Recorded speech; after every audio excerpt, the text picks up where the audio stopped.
রেস্টুরেন্টের সামনে সবাই সবার জন্য অপেক্ষা করতেছিল, যে সবাই একসাথে হওয়ার পরে সবাই এই রেস্টুরেন্টের ভিতরে ঢুকবে। তো সবাই লাইনভাবে ঢুকে পড়লো রেস্টুরেন্টের ভিতরে, এবং ওয়েটার তার মাঝে খাবার দিয়ে গেল। খাবার আগে থেকে রাখা ছিল, বাট ওয়েটার কিছু আবার রেখে গেল, যেটা দেখা যাচ্ছে মনে হয় খাসির মাংস। তো সবাই চিন্তা করতেছিল যে কে কি খাবে না খাবে, সবাই ছিল। বিশেষ করে আমরা বাঙালিরা বেশি কনফিউজ ছিলাম যে আসলে মালয়েশিয়াতে প্রথম বুফে খাবার খাবো, কীতে কি খাবো না খাবো, বিভিন্ন ধরনের আইটেম ছিল। যেহেতু মালয়েশিয়াতে প্রথম বুফ রেস্টুরেন্টে আমরা খাবার খাবো, তো কথা না বাড়িয়ে সবাই সবার যার যার মতো খাবার নিয়ে টেবিলে চলে গেল। তার ফাঁকে আমিও কিছু আমার পছন্দ মতো খাবার নিয়ে নিলাম, এবং আমার কলিগ আশরাফুল এবং আমাদের রুমমেট মামুন ভাই এবং এই আমিনুল ভাই, তারাও খাওয়ার জন্য প্রস্তুত হয়ে গেল। তো সবাই যার যার মতো খাইতেছিল।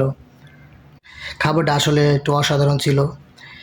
প্রথমে আসলে খাবার নেওয়ার আগে অনেক কনফিউজ ছিলাম যে কী থেকে কী নিব। তবে মালয়েশিয়ান মানুষদের কোনো অসুবিধা হয় না, কারণ তারা তাদের দেশের রেস্টুরেন্টে খায় অভ্যস্ত। বিশেষ করে আমরা বাঙালিদের অসুবিধা হইতেছিল যে কি খাবো না খাবো। আসলে ওইরকমভাবে দেশের বুফে বা রেস্টুরেন্টে যেমনভাবে খাওয়া হয়, এই মালয়েশিয়াতে প্রথম রেস্টুরেন্টে এভাবে খাওয়া হয় নাই। মালয়েশিয়ার তারা মজা করে খেতেছিল। আর আপনাদেরকে দেখে আসলে কী খাবার ছিল।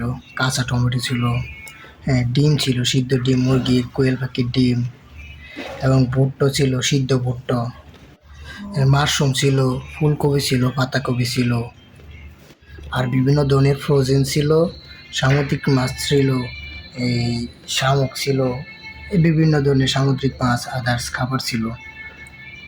আর অনেকগুলো আইটেমে আমি আসলে নিজেই নাম জানি না, তাই এইগুলো খাবার আমরা নিয়ে নেই, বাঙালিরা কেউ নেয় না এইগুলো খাবার।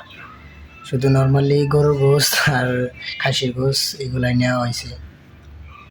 বিভিন্ন ধরনের নুডলস ছিল, মালয়েশিয়াতে মি ছিল, এবং বিভিন্ন ধরনের ফ্রুটস, এবং বিভিন্ন ধরনের সস, বিভিন্ন ধরনের এই আইসক্রিম।